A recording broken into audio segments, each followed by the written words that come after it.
Now, this week's guest is someone I admire hugely. Her uber best-selling and award-winning book, Poor, has been one of the biggest Irish books of the decade. But she's here today because she told me she doesn't always want to talk about serious things and wants to have a bit of crack. It's the amazing, inspirational Dr. Katriona O'Sullivan. Thank you so much. Yay. Thank you for joining me for the first episode of You Had Me at Hello. Oh, thank you so much for having me. I'm thrilled to. So tell me, I first became familiar with you probably around this time last year when I read Poor. Yeah. And then I saw you at the Book Awards where you swept the boards. You won 2 awards that night. And you've just had an insane couple of years, haven't you? Yeah, it's been amazing. So tell me how it all came about. Well, I had a really poor life. Will we start from the beginning? Yeah, go for it. I'm really glad to be here actually because I wrote a really great book and it's been a massive seller. I'm not rich from it yet, but it's been amazing. You will be. But I actually am so much more than just a poor story at the end of the day. So when you invited me to talk about films and other things, I was like, oh my God, yes, let's have something a bit of crack. light, yes. But the book started basically with Penguin asking me if I wanted to write my story. I had had a news article that had kind of gone viral about my life, and then I wrote a chapter for Trinity Tales. I went to Trinity College, and so did I, girl. Yeah. So I hated it. Me too. Did you? Funny that. I loved it and hated it. So a love-hate relationship. But I got a lot from it though. Yes. So but I wrote a chapter for this book, and it went viral. And then Patricia said, shared editor. She asked me if I'd write my story. That's funny because Patricia approached me as well, so we both have the Patricia connection. Yes. I remember getting very vividly, I was working at Stellar magazine at the time, and I got an email in my inbox and the subject line was, "You writing fiction?" Yes. And I was like, yep. Yes. Yeah, right back to that lady. Exactly. So I'm sure it's been a dream for you, the success of it. Like I can't imagine it. You can't keep it on the shelves. No, it was number 4 this week, first week off the number 1 spot. Feck off. I was in the top 10 for 1 week. I've been number 1 in non-fiction for 70 weeks or something. Crazy. So it's been amazing. Like, it's been wonderful. Now, I will say this to you, right, that I am really, like, I don't do anything that I don't think I'm going to be amazingly successful at. Do you know what? I'm pretty much the same. Yeah. So when I met Patricia, I was like, if we're going to write a book, it's going to be the best book. And she was looking at me like I was a bit insane. She tries to temper us. Yeah. Right? That's her job. Yeah. Calm us she down a bit. definitely is tempering. But I was like, if I'm going to write my memoir, it's going to be really hard hitting and it's going to be a bestseller, and I want to win an award. And you did it. And I did that. Yeah. Now, I don't know if that's anything to do with my own drive, but I think the success of Poor has been a part of this book. Obviously, the book is amazing and it's really lovely to read. But also, like, I'm very vocal and I'm very in the public eye around the story. So I think it's been a combination of me kind of promoting the story and the story itself. Yeah. And it wouldn't have worked if you weren't as unflinching, I think, as you were. I think it needed that honesty and that grit. And the success story as well is part and parcel of it. You know, we can read a sad story, but to see how you've risen to become a university professor, it's incredible. It is incredible, especially for people who don't know who are listening. I grew up really poor with drug addict parents. I had a baby at 15. I was homeless. And it's his birthday today? It's his birthday, yeah. My baby's 31 today. Wow. But like, I was only 16, so I'm still young. Yes, you're still very young. But and through a series of great people, I like to call them pockets of sunshine, I ended up getting into Trinity College through an access program and learning that I'm really intelligent. I never knew. I thought I was a stupid girl. And I did my undergrad, got a first, and then I did a PhD and became a doctor.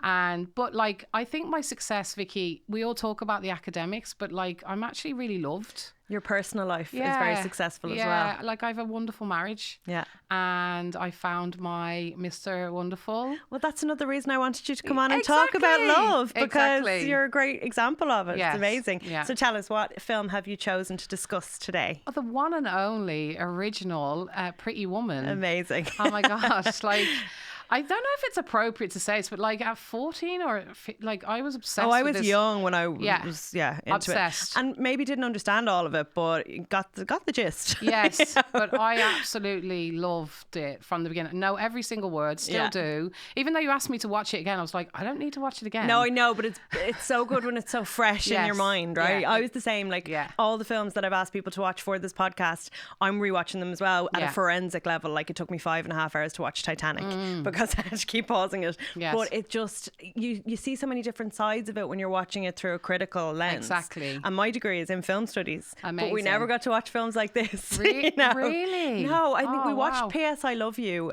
for our Irish film. It was actually the last film I watched on my degree was P.S. I Love You. Wow. And the film version is not as good as the book. No. But that was the only kind of rom-com that I watched in 4 years. Wow. So yeah, it was That's all really it was all sad. Japanese cinema and post-war Italian neorealism, stuff like Yeah. that. So I'm thrilled to be able to do this now. I actually remember being in Trinity when we originally went in. They tried to like culturize us, when you're poor, they tried to give you cultural experiences, which was like watching. I went to see like a Spanish subtitled film once, and then I went to the National Gallery for a little trip.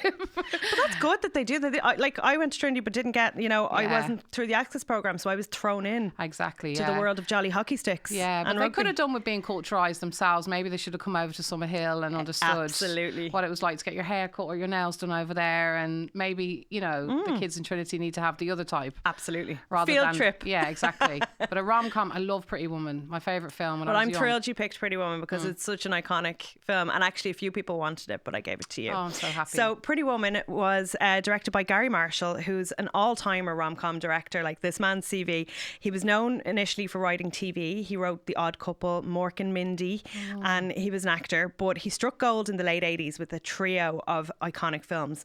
Overboard with Goldie Hawn, Amazing. Beaches, which is the film of my life, and mine, and then Pretty Woman. And it was Pretty Woman that really put his name on the map because it was nominated for Oscars in the time that they nominated rom-coms for Oscars, not so much anymore. So it's an unusual film in a lot of ways. It literally opens with a sex worker being pulled out of a dumpster on Hollywood Boulevard. Yes. But it has jazzy music. Yeah. So you don't really get perhaps just how gritty that is to begin with. And as a child, I certainly didn't understand that. Yeah. And for me, it was the first time that I'd ever seen Hollywood presented in a way that wasn't all glitz and glamour. And if you go there, have you ever been? No. It's still like that. It's very sleazy. There's lots of drugs, lots of crime. And I saw a shooting on Hollywood Boulevard. It's a pretty sleazy place. The only kind of glamorous thing is the stars on the ground. Wow. So it is an unusual premise for a film. But I read that it was inspired a lot by Pygmalion, the George Bernard Shaw play, and also by La Traviata, the opera. And that's the one that they go and see later on in the film. But we'll talk about that in a while. So Michelle Pfeiffer, Molly Ringwald and Meg Ryan all turned down the role of Vivian. Wow. I bet they're big mistake. Yeah, huge. I bet they've regretted that ever since. And Julia Roberts was she wasn't unknown. She'd been nominated for Steel Magnolias for Best Supporting Actress. I didn't think that was out yet. It was just, So it was just out. So her star was on the rise. She'd been in Mystic Pizza. She's such a star. Just looking at her, you're like, wow, she's made for the silver screen. So she was still a bit of a chance that they took. Yeah. Richard Gere really wanted to do the film. Yes. And he'd been in American Gigolo, An Officer and a Gentleman. Stunning looking. So beautiful. Yeah. Actually, I tell a lie. We did a module in college, and in An Officer and a Gentleman, we watched the last scene of that, and they talked about how he literally carries the woman out of the workplace. I know. In that film, I know, right? And locks her up in the house with all the children. Exactly. Yeah. So, but he loves a rom-com and he loves a musical as well, and he was really into this. And here's a fun fact: he composed and played the piano theme for the film. Last night when I was watching it, I was wondering whether he actually played it. Yeah. I love that scene, and I love when he says, "Can we clear the room, please?" Yes. Like the idea that a man has that much power. I was like, oh my God. A rich man has that much power. Yeah. So when he cleared the room, I just loved it, and he dragged her along the piano. keys. So that sex scene imprinted on me as a very young person, and it actually made its way into my novel in Reality Check. I was going to say your bedroom. I was like, okay, Vicki. Well, probably, but they refer to that in my book, so that's how much it's imprinted. So basically, he is a kind of unlikable guy at the beginning, right? He's like, he's using women just for business. Like, he's just like, if you be at my beck and call, make me look good, basically. Yes. And he meets this sex worker on Hollywood Boulevard, not because he's trying to pick her up, because his car is having trouble. Yes. And she's kind of like a real tomboy, and she's like, I love your car, I know how to fix it, I know how to drive it. Yes. And he's kind of enchanted with her. Yeah. But you wonder, because he very kind of easily then picks her up. Yes. So you wonder how often he does this. Did you get that vibe? I know. I didn't think that he did it often, but now that you're saying it, Maybe he's done it before. like, my sense was when she got in the car, she just didn't care, and maybe all the women in his life just never spoke to him like so Perhaps. directly. So I was like, this woman's challenging to him at the end of the day, and a bit different, which is a bit sad. Yeah. But it's a bit sad. But like, I think she was just kind of cool, and She's adorable. Adorable. Like, she's so sweet, and so, she's no guile whatsoever. No. She's just not impressed by his money. She just thinks of him as like this strange creature almost.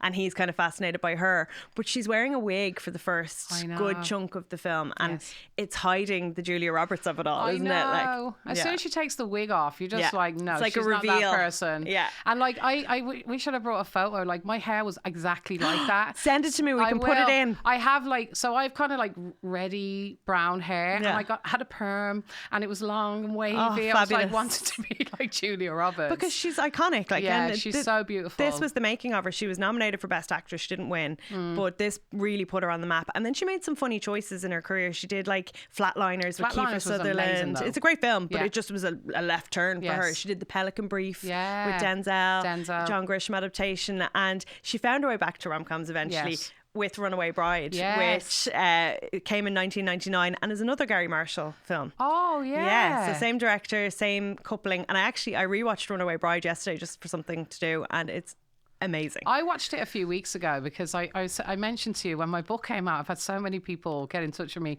random people, like Barry Keoghan called me one day on FaceTime. I've had all these people. Did he say up the flats? No, well, he loves saying up the flats. Yes, I kind of know him a little bit. Well, my son was good friends with his brother. They went to the same school.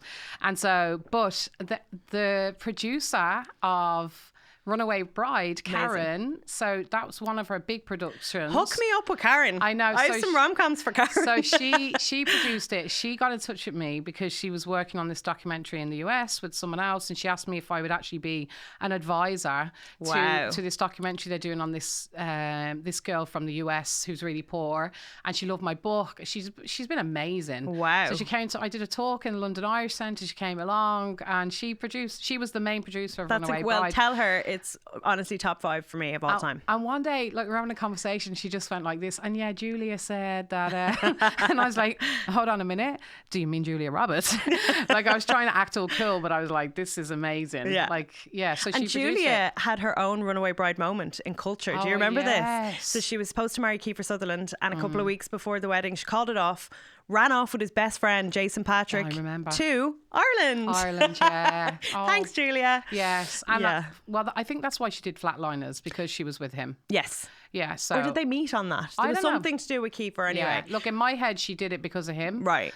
Well, now she's been married for a long time, but there was drama when she first met her husband because he was still married. Yes. And his wife's name was Vera, and she famously wore a T-shirt that said "Aloe Vera." Oh, Julia is drama. I love her. I love her in Ossange.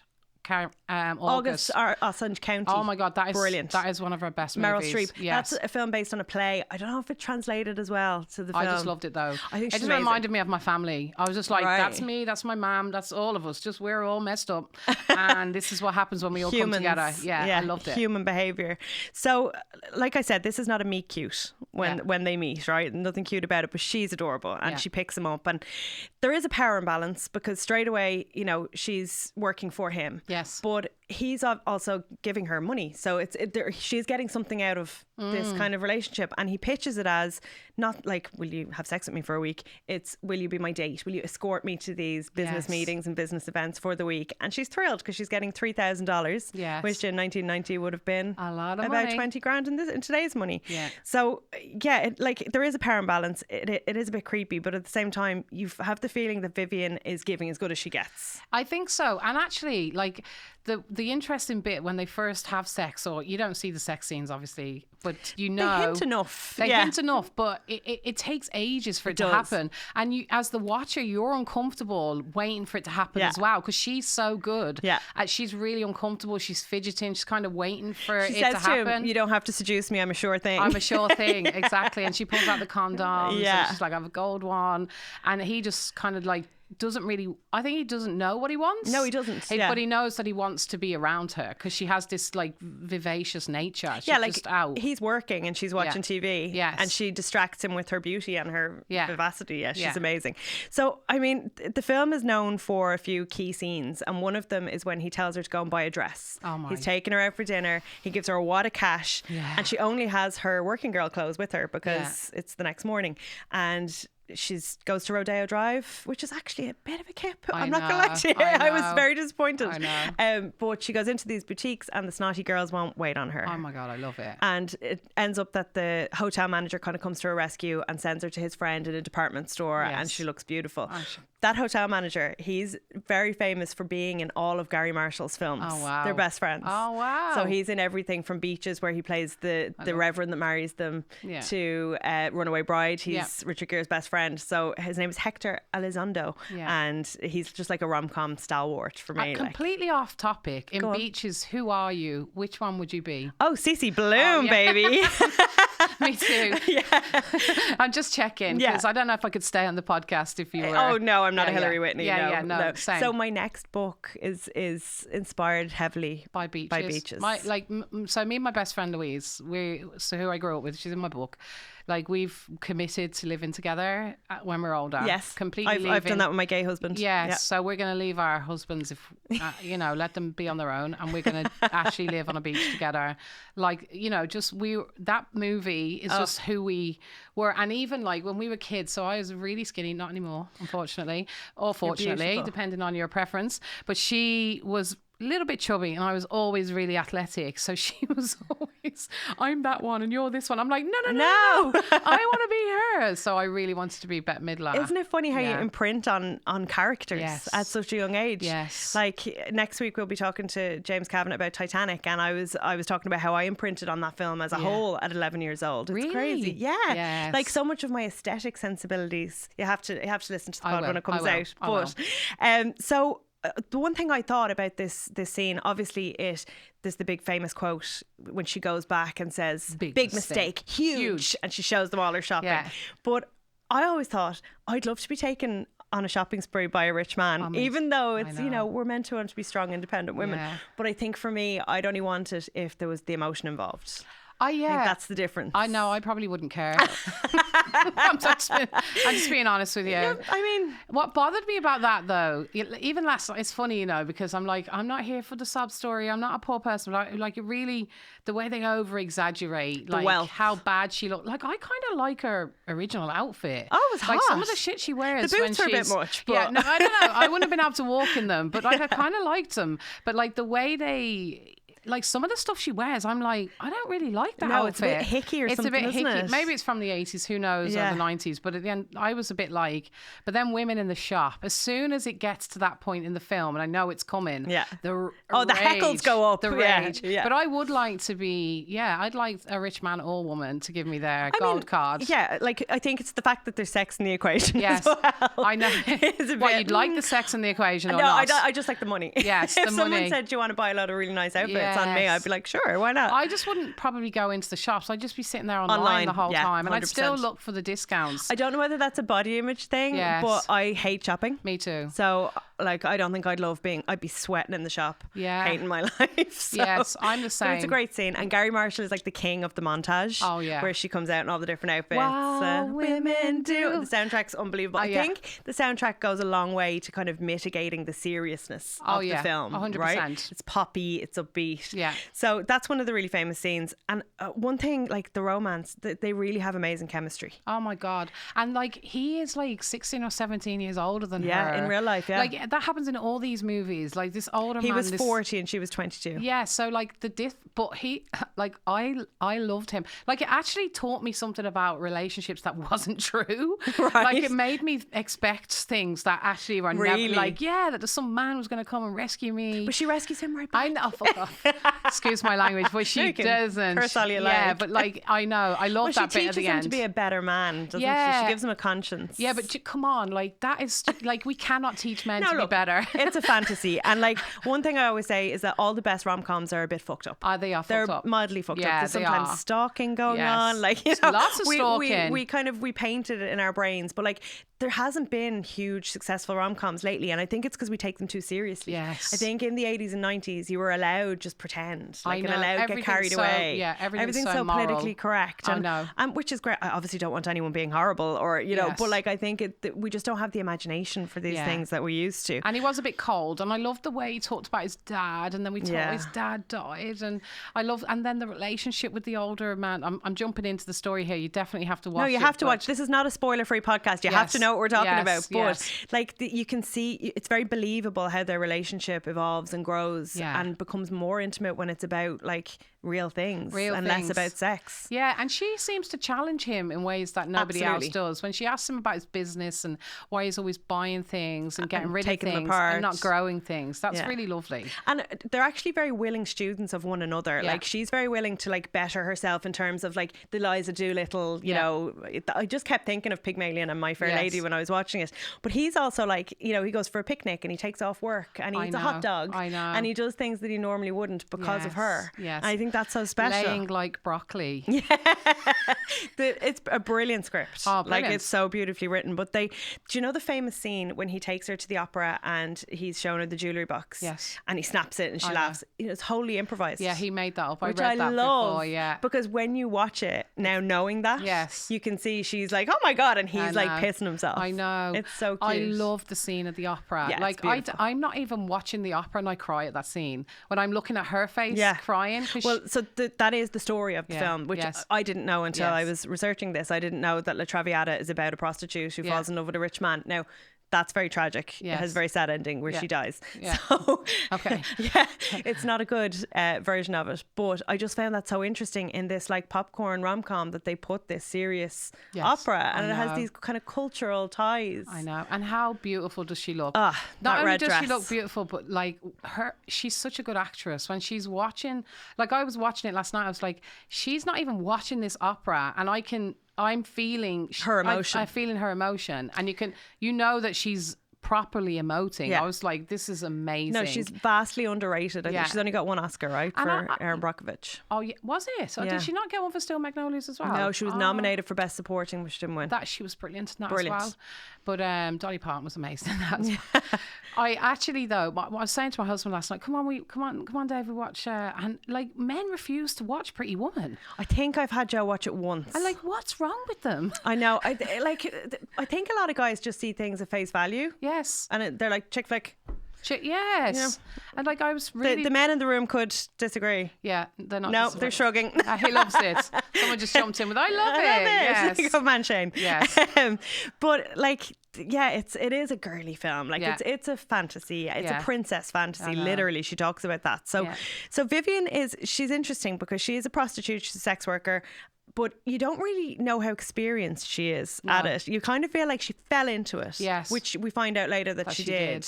But she has all these rules. Yes. She won't get a pimp. She says when, how much. Yes. And all of that. Who, when, how much. And she's almost presented like a businesswoman, which she is. It's her business. Yes. But in comparison to the other girls, she's presented as very much like a good girl. I think she's new though. She's not new. Worn in yet. Yeah. But and she's not an addict, which is a huge part because a lot of the others are. Our addicts, yeah. But also there's the no kissing on the mouth. Yes. Which I love. Like, and I'm sorry, by the time they actually kiss on the mouth, you are gagging for them to kiss on the mouth. You're like, kiss him. Yes, kiss him. Yeah. And it's so beautiful, that scene where beautiful. She does it. He's asleep. He's lying in bed asleep and she leans over, kisses him on the cheek, and then she just goes for his mouth, and then he wakes up. And it's just like, and they have arrived. ride. They have a ride. They always have a ride. Yeah. He's paying $3,000. No, I know, but I felt like that wasn't part of the deal. But yeah, I loved that bit, and it's the rules that she has. I think they're kind of her protection for herself. Yeah. But I just wonder if she'd have been left longer in the game, would we have seen a different version of her? Like we see Kit, who's your favourite and the scene stealer of all scene stealers. Yes, she's amazing. So Kit plays Vivian's friend, who she lives with, and she's like the prostitute that's been doing it a while and has all the kind of intel. She has her space on Hollywood Boulevard that no one else is allowed, and she's kind of saying, should we just get a pimp? They'll give us security. Yeah. One of the girls is dead. Like, should we just do it? And Vivian's like, oh, I'll think about it. But then she doesn't have to because she gets whisked away. Yeah. But she stays in touch with Kit. She tries to help her. She's giving her money. She's giving her clothes. Yes. Yeah, that is so lovely. It is lovely. I always thought there should have been a spin-off of Kit. There should have been. Like her life. Like, where did Although she go? I'd say it was pretty sad. I know. She seemed pretty ingrained. But she was quite funny as well. Like, she's brilliant. My favourite scene is like when Kit and her are talking about like whether it can work. So it's nearly Vivian's towards the end. Vivian's in love with him. Yes. She said it. So I love that scene where she tells him she loves him. And he pretends he doesn't hear her. But like, I love that she's so brave enough to say it with all the worries, with all the losses that she's probably going to get. She still says it. And then when she's talking to Kit and she goes, who does it work for, Kit? Who does it work for? And Kit's going, Cinderfucking-rella. Yes. And I'm like, oh my God, my favourite scene. But that's what she says. She says to him, I deserve the fairy tale. Like, I want the fairy tale. Yeah. So she's kind of the opposite of what you would expect a prostitute or someone, a sex worker to be. Yeah. Like, she's more worth than him. Absolutely. And it's amazing to see that. And she's not willing to compromise. Like, he offers her an apartment. Yeah. He says, I'll get you a car, I'll get you an apartment. Yeah. I'll make sure you have And money. she's And she's like, no, that's not enough. I want the fairy tale. Yeah. So let's talk about some of the quotes. Oh, yeah. So $50, Grandpa. Oh my God. For 75, the wife can watch. That is. Kit has all the best quotes. Yes, Kit is the best. So this is when they're in the very snooty hotel, which again, kind of a kip. I was so disappointed because it's quite iconic from the outside from Pretty Woman. It's just off Rodeo Drive. Yes. And I went in being like, oh my God. And it's just not maybe that it was nice. very of its time. Yes. But Kit is there to collect some money and she sees an older couple ogling her, which again, you wouldn't get nowadays. No. I don't think. I think we're a lot more. Yeah. Everything's a lot more kind of democratic in terms of how you look. Yes. How you present yourself. Yeah, I don't know. Like what she was wearing. Them like the thigh-high boots. Yeah, the might thigh-high be a boots. tiny stretch. Yeah, I'd probably stare now if she was, if Maybe, she was in front of me. Because she was hot as well. Yeah, she was hot, yeah. But there's some funny quotes from Edward as well, like, my first car was a limousine. Oh my God, I love it. I love that. I love it. She's like, can you not drive? He's like, my first car was a limousine. Yes. He says to her, we both screw people for money. Oh, I love it. I love it. They're right. Yeah. And of course, Cinderfucking-rella, absolutely amazing. Now, my favourite line in it is when he pulls up outside. The first time she sees him in the car, and Kit says, "You should go for him." You take it, yeah. And she's walking towards it, and Kit goes, "Work it, baby, own it, own it." And I'm like, that has been like the soundtrack to me and my friend's That's life. like what drag queens say now. Yes, it's amazing. Like, is that where they got it? Yeah, I love amazing. it. I love it. No, but it's like you do feel like Vivian's kind of like playing a character as such in the wig. Like, it's not her. She kind of detaches from her reality. Yeah. And she does tell him then later on that, I have a few regulars, like, it's easy. She says something like, it's easy money. I kind of ended up here and didn't know what else to do, so I'm doing this. And it's a job. And you get the sense, though, that she came from a hard life. Yes, that something bad happened, and that's why she ended up there. She worked serving, and then someone said she could earn money this way, and she said she cried the whole way through the first time that she did it. Like, in my head watching it, okay, so I'm like, she didn't actually do it that much. So I'm kind of like, I don't think she did either. I think she's pretty new to it. But you know what I love is like the innocence of her. So when they're the first night in the hotel, when she goes up and he kind of makes her relax and says, you can stay for the whole night. He's going to pay her $300. And then they're watching I Love Lucy. And she's laughing and she's so young. That's what I mean. She's so guileless. Like, there's no airs and graces about her. I love her. But you do get a sense that she's been through something in her, and she kind of ran away from home. Yeah, exactly. That's the vibe I got. I love the scene as well where, and I think this is really funny, like if you were doing this in film studies, when he assumes that she's taking cocaine in the bathroom. In the bathroom, yes. Yeah, so she goes, they have strawberries and champagne, and she goes in the bathroom and she closed the door and she's using floss, as Americans do all the time, and he comes in and thinks she has cocaine or something, and he accuses forces her hand from behind her back, and then he's totally charmed by the fact that it's dental floss. And the reality, like, of how they don't even react to each other in that. Like, their assumptions. that. I will too. I mean, the neck of you. Yeah, the neck of you. But like the neck, yes. She would, but she doesn't react. And I like that about the two of them. Like there's the clashing of the worlds the whole way through. Yes. But they don't fight with each other. No, they're welcoming to each other. Yeah. Like she's fascinated by him. Like the fact that he's afraid of heights. She's like, why did you book the penthouse then, you gobshite, if you won't even go out? And then at the end you see him kind of looking over the edge, being like, okay. Yeah. It's actually so well written. And that's something that I don't think even I recognised for a long time. I just thought it was kind of fluff. Yeah. But it's not. It's a movie about like humans. I wonder if it'd be as good if they weren't so good. Yeah, they make it. Yeah. The acting makes it. They're both such stars to begin with. Yeah. Do you know what else I think makes it? Is the music. Oh, the music is amazing. It's amazing. 80s. So like at the very start when the girl is being pulled out of the dumpster, God bless her, they're playing Wild Women Do. I know. And they're playing The King of Wishful Thinking is the other song. Yes. And I feel like the film would have been so much grittier if it didn't have that poppy soundtrack. Yes. If you made that nowadays, I don't think they would go for that at all. No, not at all. It would be a boo-boo to like have a film about sex work with pop stars and A-list actors. Yeah, but like I think Stranger Things I always think about that. That has great music attached to it. Well, yeah, 80s music, great. Sometimes when you add music, it kind of lightens the darkness of it. Absolutely. And like it made it easier to watch. But I think the two of them as actors, especially Richard Gere, she was unbelievable. But Richard Gere's face, he's always he's always kind of smirking. He's always you're always like, what's going on behind his eyes? Yeah. So you know, like he's just a brilliant actor. He is a brilliant actor, and he's deeply underrated. Like he's done everything. He's done rom-coms, musicals, gritty courtroom thrillers. He played an IRA person in one film. Yeah. Like he's really broad.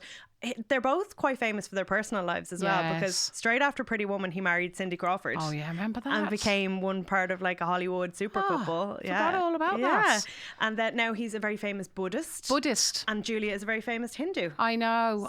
Did she do Eat, Love, Pray? She did Eat, Pray, Love. Eat, Pray, Love. Eat, Love, Pray. She converted after she was so inspired by the book version, and then she got the film made. I never read the book. Did you read the book? No, but I've watched the film a few times. I don't think it'd be for me. No, I watched the film, got halfway through. It's a bit It's a bit woo-woo. It's a bit like, rich white woman goes looking for salvation in foreign countries. Exactly. It's a bit white saviourish. Yes, exactly, like, what do they call it? Cultural tourism.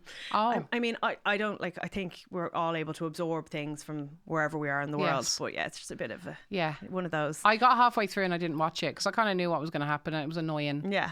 She eats, she prays, she loves. Yeah. That's I never read the book. I never read the book either. Yeah. So maybe I should. I mean, maybe my life would be better. Yeah. It was a big seller. It was a huge seller, and she wrote a few more books after. Elizabeth Gilbert, isn't it? Yeah, I'm not sure. A few books after that. I'm not really a self-helpery type of book. Neither am I. Yes. Honestly, I don't need help from anybody else. I'm fine.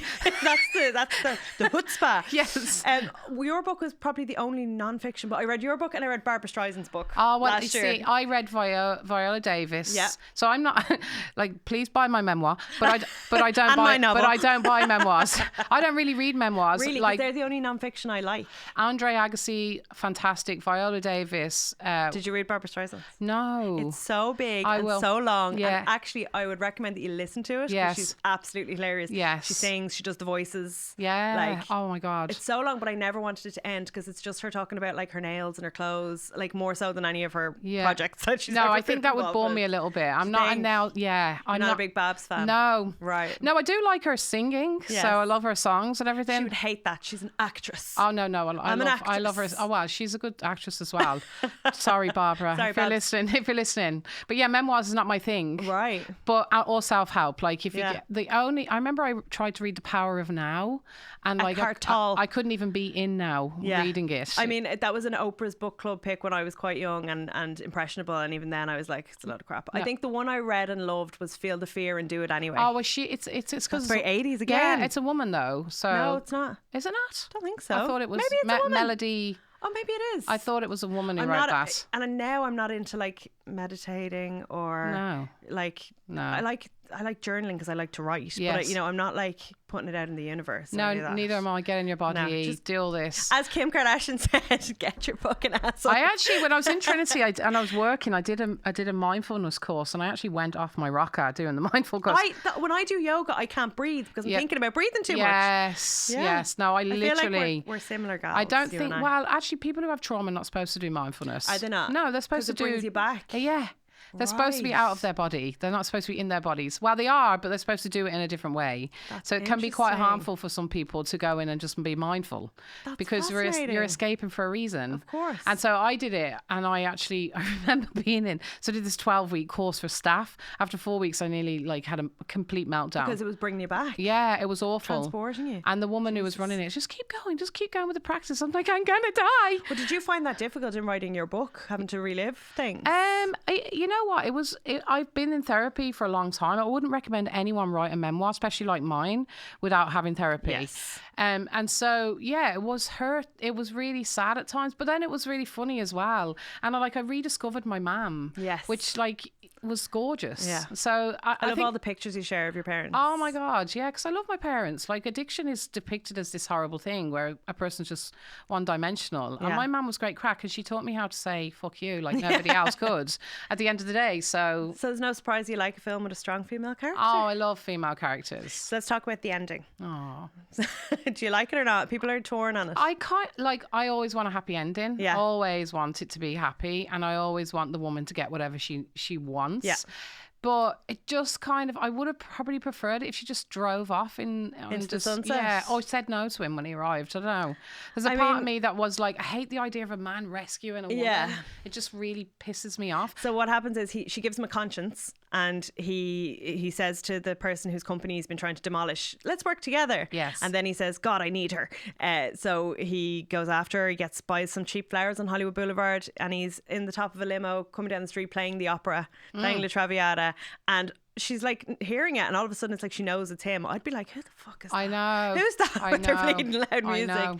But he conquers his fear of heights and climbs the fire escape. So cheesy. It is very cheesy, but I kind of love it. I do. My favourite part is the way it pans away from them then. Yes. And they're kissing on the fire escape, and it pans to Hollywood Boulevard, and there's a guy who was in it at the start talking about Hollywood and your dreams. Yes. And he's there again. So it's like bookending the film. I do like that. I do like it. And obviously when I watched it when I was younger, I just was so happy that they ended up together. And now as a critical and pretty diminished adult, I'm like, why does a man have to always save the woman? Right. Well, it is the fairy tale. She says that's what she wants. She said it's and what she wants. Gets it. But I think, now, did they stay together? Yeah. Well, Who knows? hopefully she didn't sign. They didn't sign a prenup, and if they didn't stay together, she got loads of his money. That's the thing with these rom-coms. I'm like, I want to know what happened next. I would imagine that living with him for a long period of time would have been very difficult for her. Yeah, because a leopard doesn't change his spots overnight. No. He would have had to do some work on himself. I love the scene in it where he's at the start. You see him on the phone to his current girlfriend, who he tells to move out. She said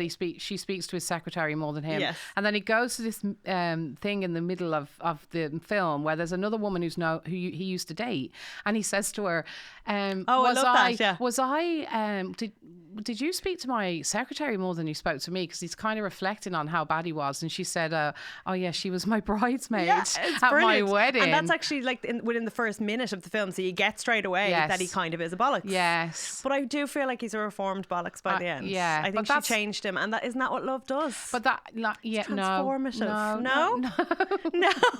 I'm sorry. It's not, no, we don't change men. They change themselves. Okay, interesting. But I would like it to be like that you could love someone into difference, but I don't know. I don't. I think that's together. a bad expectation. But yeah, I think a relationship can change you, as in the experience of it. Yeah, of course. And that's been my experience in some ways as well. Yeah, but when I learned every word to Pretty Woman, I could recite it all to you. And in terms of the expectations then, for me, in terms of men, I was just so disappointed all the time. Until meeting Dave. Yeah, and we love Dave. And you make the funniest jokes about Dave on Instagram. He's a good sport. I know. Or is he just not on Instagram? No, he's not on Instagram. He's not allowed on Instagram. I don't let him. Oh, we love Dave. Yes. You know what's been really weird after my book came out? I've had women message me asking them to send them pictures of Dave. Why? For what? I'm like, he's mine. Oh my God, that's so inappropriate. It's so weird. People ask me pictures of my dog. Yeah, no, my husband. And I'm like, just screenshot them. My husband, yeah. That's a bit odd. So you made him sound so great. I know. I should have said he was terrible in bed. Yeah. I really should have. Yes. So that's going to be in the next book. Okay, brilliant. No, it actually is. Amazing. Can't wait. the start of the next book is actually about how terrible Dave was in bed at the start. Brilliant. And then how we see the transformative power of love. But the transformative power of having a good woman who could guide a man to the correct spots of our body. Amazing. Katriona, I'm mad about you. Like, thank you so much. We're going to finish.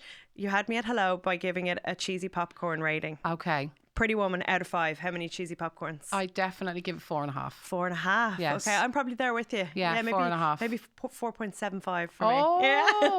Yeah. yes. Thank you so much. It's an absolute pleasure, and I can't wait to read your new book. Do you know when? Is it this year, next year? Next year. Next year. Next year. Okay. My Yeah. breath will be bated. Thank you, Katriona O'Sullivan. Thank you, Vicki.